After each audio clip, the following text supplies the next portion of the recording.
Carta 29. Mi querido orugario. Ahora que es seguro que los humanos alemanes van a bombardear la ciudad de tu paciente, y que sus obligaciones le van a mantener en el lugar de máximo peligro, debemos pensar nuestra política. Hemos de elegir entre tomar por objetivo la cobardía o el valor, con el orgullo consiguiente, o el odio a los alemanes. Bueno, me temo que es inútil tratar de hacerle valiente. Nuestro departamento de investigación no ha descubierto todavía, aunque el éxito se espera cada hora, sobre cómo producir ninguna virtud. Esta es una grave desventaja. Para ser enorme y efectivamente malo, un hombre necesita alguna virtud. ¿Qué hubiera sido Atila sin su valor? O Siloc, sin abnegación en lo que se refiere a la carne. Pero como no podemos suministrar esas cualidades nosotros mismos, solo podemos utilizarlas cuando las suministra el enemigo, y esto significa dejarle a él una especie de asidero en aquellos hombres, que de otro modo, hemos hecho más totalmente nuestros. Un arreglo muy insatisfactorio, pero confío en que algún día conseguiremos mejorarlo. El odio podemos conseguirlo. La tensión de los nervios humanos en medio del ruido, el peligro y la fatiga les hace propensos a cualquier emoción violenta, y solo es cuestión de guiar esta susceptibilidad por los conductos adecuados. Si su conciencia se resiste, atúrdele. Déjale decir que siente odio no por él, sino en nombre de las mujeres y los niños, y que a un cristiano le dicen que perdone a sus propios enemigos, no a los de otras personas. En otras palabras, déjale considerarse lo bastante identificado con las mujeres y los niños como para sentir odio en su nombre, pero no lo bastante identificado como para considerar a los enemigos de estos como propios, y en consecuencia, como merecedores de su perdón. Pero es mejor combinar el odio con el miedo. De todos los vicios, solo la cobardía es puramente dolorosa, horrible de anticipar, horrible de sentir, horrible de recordar. El odio tiene sus placeres. En consecuencia, el odio es a menudo la compensación mediante la que un hombre asustado se resarce de los sufrimientos del miedo. Cuanto más miedo tenga, más odiará. Y el odio es también un antídoto de la vergüenza. Por tanto, para hacer una herida profunda en su caridad, primero debes vencer su valor. Ahora bien, esto es un asunto peliagudo. Hemos hecho que los hombres se enorgullezcan de la mayor parte de los vicios, pero no de la cobardía. Cada vez que hemos estado a punto de lograrlo, el enemigo permite una guerra o un terremoto o cualquier otra calamidad, y al instante el valor resulta tan obviamente encantador e importante, incluso a los ojos de los humanos, que toda nuestra labor es arruinada, y todavía queda un vicio del que sienten auténtica vergüenza. El peligro de inculcar la cobardía a nuestros pacientes, por tanto, estriba en que provocamos verdadero conocimiento de sí mismos y verdadero autodesprecio, con el arrepentimiento y la humildad consiguientes. Y, de hecho, durante la última guerra, miles de humanos, al descubrir su cobardía, descubrieron la moral por primera vez. En la paz, podemos hacer que muchos de ellos ignoren por completo el bien y el mal. En peligro, la cuestión se les plantea de tal forma que ni siquiera nosotros podemos cegarles. Esto supone un cruel dilema para nosotros. Si fomentásemos la justicia y la caridad entre los hombres, le haríamos el juego directamente al enemigo, pero si les conducimos al comportamiento opuesto, esto produce antes o después, porque él permite que lo produzca, una guerra o una revolución, y la ineludible alternativa entre la cobardía y el valor despierta a miles de hombres del letargo moral.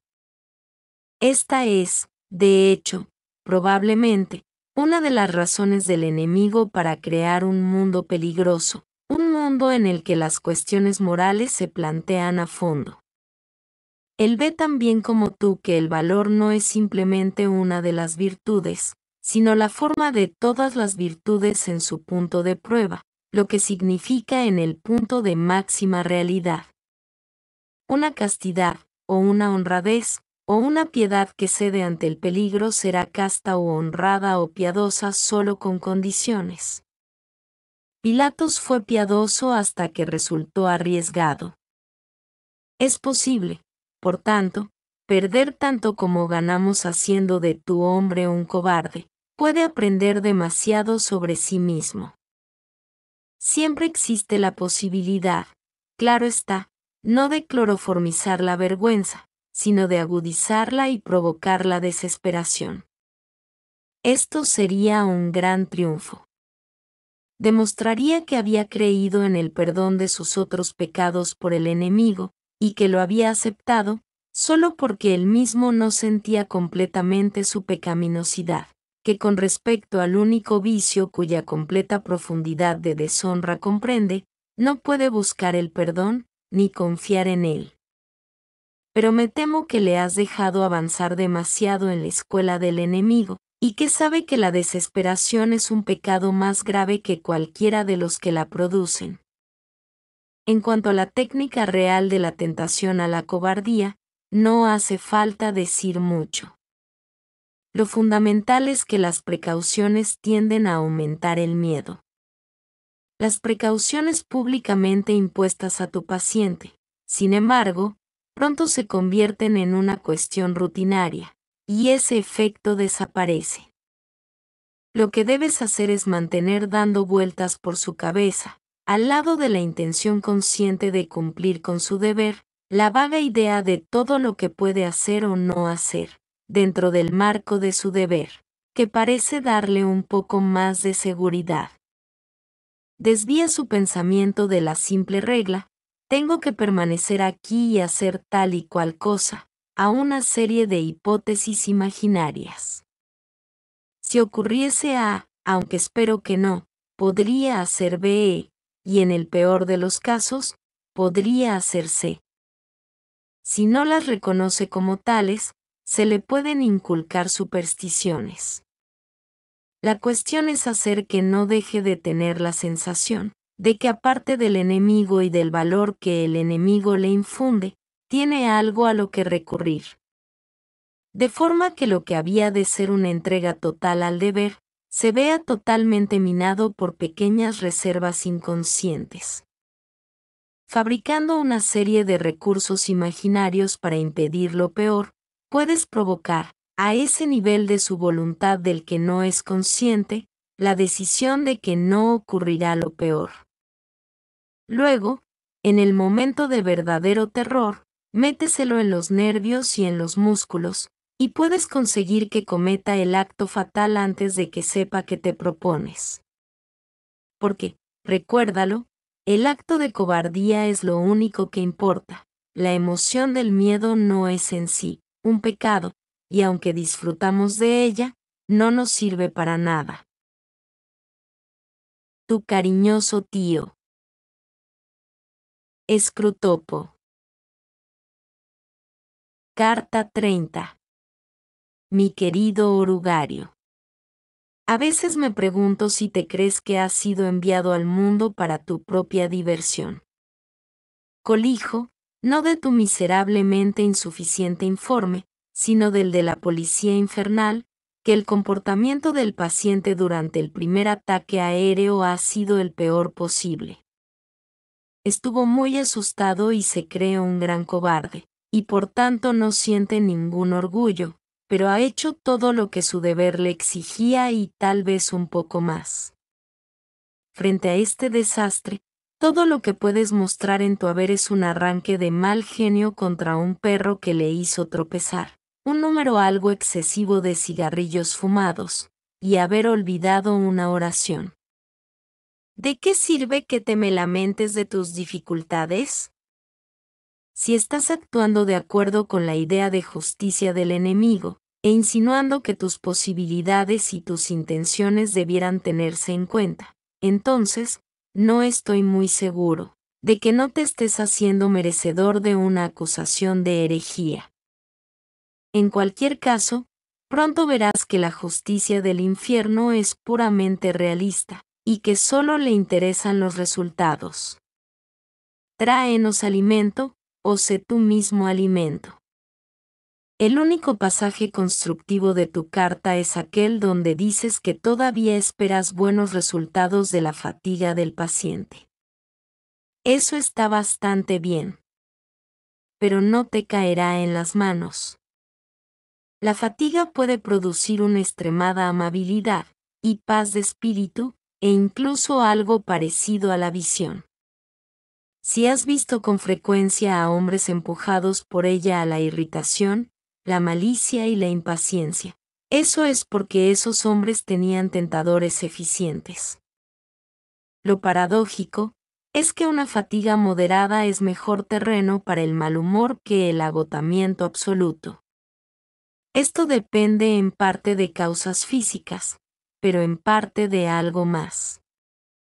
No es simplemente la fatiga como tal la que produce la irritación, sino las exigencias inesperadas a un hombre ya cansado. Sea lo que esperen, los hombres pronto llegan a pensar que tienen derecho a ello. El sentimiento de decepción puede ser convertido, con muy poca habilidad de nuestra parte, en un sentimiento de agravio. Los peligros del cansancio humilde y amable comienzan cuando los hombres se han rendido a lo irremediable, una vez que han perdido la esperanza de descansar y han dejado de pensar hasta en la media hora siguiente. Para conseguir los mejores resultados posibles de la fatiga del paciente, por tanto, debes alimentarle con falsas esperanzas. Métele en la cabeza razones plausibles para creer que el ataque aéreo no se repetirá. Haz que se reconforte pensando cuánto disfrutará de la cama la próxima noche. Exagera el cansancio, haciéndole creer que pronto habrá pasado, porque los hombres suelen sentir que no habrían podido soportar por más tiempo un esfuerzo en el momento preciso en que se está acabando, o cuando creen que se está acabando. En esto, como en el problema de la cobardía, lo que hay que evitar es la entrega absoluta. Diga lo que diga, haz que su íntima decisión no sea soportar lo que le caiga, sino soportarlo por un tiempo razonable, y haz que el tiempo razonable sea más corto de lo que sea probable que vaya a durar la prueba. No hace falta que sea mucho más corto. En los ataques contra la paciencia, la castidad y la fortaleza, lo divertido es hacer que el hombre se rinda justo cuando, si lo hubiese sabido, el alivio estaba casi a la vista. No sé si es probable o no que se vea con la chica en situaciones de apuro. Si la ve, utiliza a fondo el hecho de que, hasta cierto punto, la fatiga hace que las mujeres hablen más y que los hombres hablen menos. De ahí puede suscitarse mucho resentimiento secreto, hasta entre enamorados.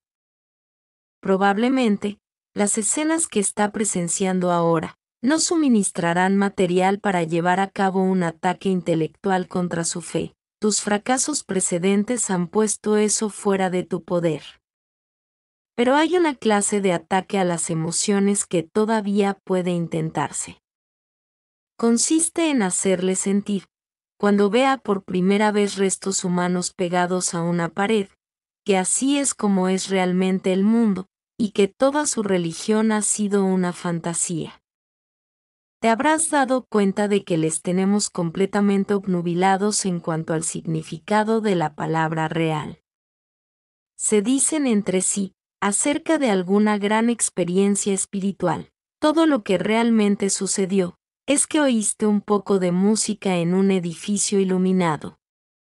Aquí real significa los hechos físicos desnudos, separados de los demás elementos de la experiencia que, efectivamente, tuvieron.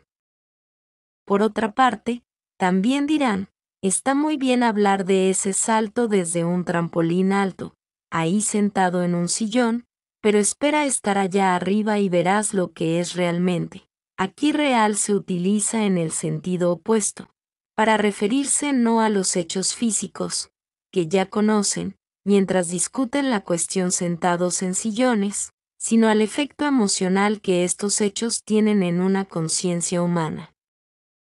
Cualquiera de estas acepciones de la palabra podría ser defendida, pero nuestra misión consiste en mantener las dos funcionando al mismo tiempo, de forma que el valor emocional de la palabra real pueda colocarse ahora a un lado, ahora al otro, de la cuenta, según nos convenga. La regla general que ya hemos establecido bastante bien entre ellos, es que en todas las experiencias que pueden hacerles mejores o más felices, solo los hechos físicos son reales, mientras que los elementos espirituales son subjetivos. En todas las experiencias que pueden desanimarles o corromperles, los elementos espirituales son la realidad fundamental, e ignorarlos es ser un escapista. Así, en el alumbramiento la sangre y el dolor son reales, y la alegría un mero punto de vista subjetivo. En la muerte, el terror y la fealdad revelan lo que la muerte significa realmente. La odiosidad de una persona odiada es real. En el odio se ve a los hombres tal como son, se está desilusionando, pero el encanto de una persona amada es meramente una neblina subjetiva que oculta un fondo real, de apetencia sexual o de asociación económica. Las guerras y la pobreza son realmente horribles. La paz y la abundancia son meros hechos físicos acerca de los cuales resulta que los hombres tienen ciertos sentimientos. Las criaturas siempre están acusándose mutuamente de querer comerse el pastel y tenerlo, pero gracias a nuestra labor están más a menudo en la difícil situación de pagar el pastel y no comérselo. Tu paciente, adecuadamente manipulado, no tendrá ninguna dificultad en considerar su emoción, ante el espectáculo de unas entrañas humanas, como una revelación de la realidad, y su emoción ante la visión de unos niños felices o de un día radiante como mero sentimiento. Tu cariñoso tío. Scrutopo. Carta 31. Mi queridísimo orugario. Ricura. Monada. Equivocadamente vienes lloriqueando, ahora que todo está perdido, a preguntarme si es que los términos afectuosos en que me dirijo a ti no significaban nada desde el principio. Al contrario. Queda tranquilo. Que mi cariño hacia ti y tu cariño hacia mí se parecen como dos gotas de agua. Siempre te he deseado, como tú, pobre iluso, me deseabas. La diferencia estriba en que yo soy el más fuerte. Creo que te me entregarán ahora, o un pedazo de ti. Me preguntas si te quiero, y claro que sí. Un bocado tan exquisito como cualquier otro. Has dejado que un alma se te escape de las manos. El aullido de hambre, agudizada por esa pérdida, resuena en este momento por todos los niveles del reino del ruido, hasta las profundidades del mismísimo trono. Me vuelve loco pensar en ello. Bien sé lo que ocurrió en el instante en que te lo arrebataron. Hubo un repentino aclaramiento de sus ojos. Cuando te vio por vez primera, se dio cuenta de la parte que habías tenido de él, y supo que ya no la tenías. Piensa solo, y que sea el principio de tu agonía, lo que sintió en ese momento, como si se le hubiese caído una costra de una antigua herida, como si estuviese saliendo de una erupción espantosa y parecida a una concha, como si se despojase de una vez para todas de una prenda sucia, mojada y pegajosa. Por el infierno, ya es bastante desgracia verles en sus días de mortales quitándose ropas sucias e incómodas, y chapoteando en agua caliente, dando pequeños resoplidos de gusto, estirando sus miembros relajados. ¿Y qué decir entonces de este desnudarse final? De esta completa purificación. Cuanto más piensa uno en ello, peor resulta. Se escapó tan fácilmente. Sin recelos graduales, sin sentencia del médico, sin sanatorio, sin quirófano, sin falsas esperanzas de vida, la pura e instantánea liberación. Un momento pareció que era todo nuestro mundo, el estrépito de las bombas, el hundimiento de las casas, el hedor y el sabor de explosivos de gran potencia, en los labios y en los pulmones. Los pies ardiendo de cansancio, el corazón helado por el horror, el cerebro dando vueltas, las piernas doliendo. Al momento siguiente todo esto se había acabado, esfumado como un mal sueño, para no volver nunca a servir de nada. Estúpido, derrotado y superado. ¿Notaste con qué naturalidad, como si hubiese nacido para ella, el gusano nacido en la tierra entró en su nueva vida? Cómo todas sus dudas se hicieron en un abrir y cerrar de ojos ridículas. Yo sé lo que la criatura se decía, sí. Claro. Siempre ha sido así. Todos los horrores han seguido la misma trayectoria, empeorando y empeorando y empujándole a uno a un embotellamiento, hasta que en el instante preciso en el que uno pensaba que iba a ser aplastado, fíjate, había salido de las apreturas y de pronto, todo iba bien. La extracción dolía cada vez más, y de pronto la muela estaba sacada. El sueño se convertía en una pesadilla, y de pronto uno se despertaba. Uno muere y muere, y de pronto se está más allá de la muerte. ¿Cómo pude dudarlo alguna vez? Al verte a ti, imbécil, también les vio a ellos. Sé cómo fue. Retrocediste haciendo heces, mareado y cegado, más herido por ellos que lo que él lo fue nunca por las bombas. ¡Qué degradación! Que esta cosa de tierra y barro pueda mantenerse erguida y conversar con unos espíritus ante los cuales tú, un espíritu, solo podías encogerte de miedo. Quizá tuviste la esperanza de que el temor reverencial y la extrañeza de todo ello mitigasen su alegría. Pero esa es la maldición del asunto. Los dioses son extraños a los ojos mortales, y sin embargo no son extraños. Él no tenía hasta aquel preciso instante la más mínima idea de qué aspecto tendrían, e incluso dudaba de su existencia. Pero cuando los vio supo que siempre los había conocido y se dio cuenta de qué papel había desempeñado cada uno de ellos en muchos momentos de su vida en los que se creía solo. De forma que ahora podría decirles, así que fuiste tú, todo el tiempo. Todo lo que fueron y dijeron en esta reunión despertó recuerdos. La vaga conciencia de tener amigos a su alrededor, que había encantado sus soledades desde la infancia, estaba ahora, por fin explicada, aquella música en el centro de cada pura experiencia, que siempre se había escapado de su memoria, era ahora por fin recobrada. El reconocimiento le hizo libre en su compañía casi antes de que los miembros de su cadáver se quedasen rígidos. Solo a ti te dejaron fuera. No solo les vio a ellos, le vio a él. Este animal, esta cosa engendrada en una cama, podía mirarle.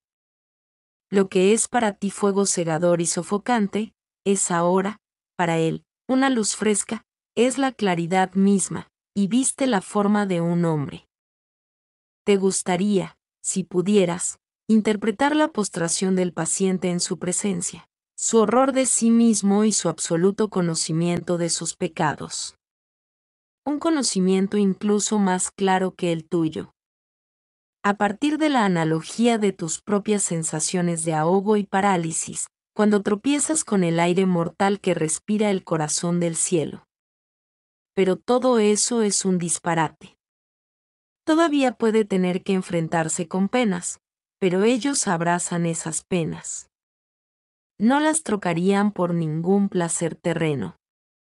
Todos los deleites de los sentidos, o del corazón, o del intelecto con que una vez pudiste haberle tentado, incluso los deleites de la virtud misma, ahora le parecen, en comparación, casi como los atractivos seminauseabundos, que una prostituta pintarrajeada, le parecerían a un hombre cuya verdadera amada, a la que ha amado durante toda la vida y a la que había creído muerta, está viva y sana ahora a su puerta. Está atrapado en ese mundo en el que el dolor y el placer toman valores infinitos, y en el que toda nuestra aritmética no tiene nada que hacer. Una vez más, nos enfrentamos con lo inexplicable. Después de la maldición de tentadores inútiles como tú, nuestra mayor maldición es el fracaso de nuestro departamento de información. Si tan solo pudiésemos averiguar qué se propone. Que el conocimiento, algo tan odioso y empalagoso en sí mismo, sea, sin embargo, necesario para el poder, a veces casi me desespera. Todo lo que me mantiene es la convicción de que nuestro realismo, nuestro rechazo, frente a todas las tentaciones, de todos los bobos desatinos y de la faramalla, deben triunfar al final. Entretanto, te tengo a ti para saciarme. Muy sinceramente firmo como tu creciente y vorazmente cariñoso tío. Scrutopo. Fin del libro.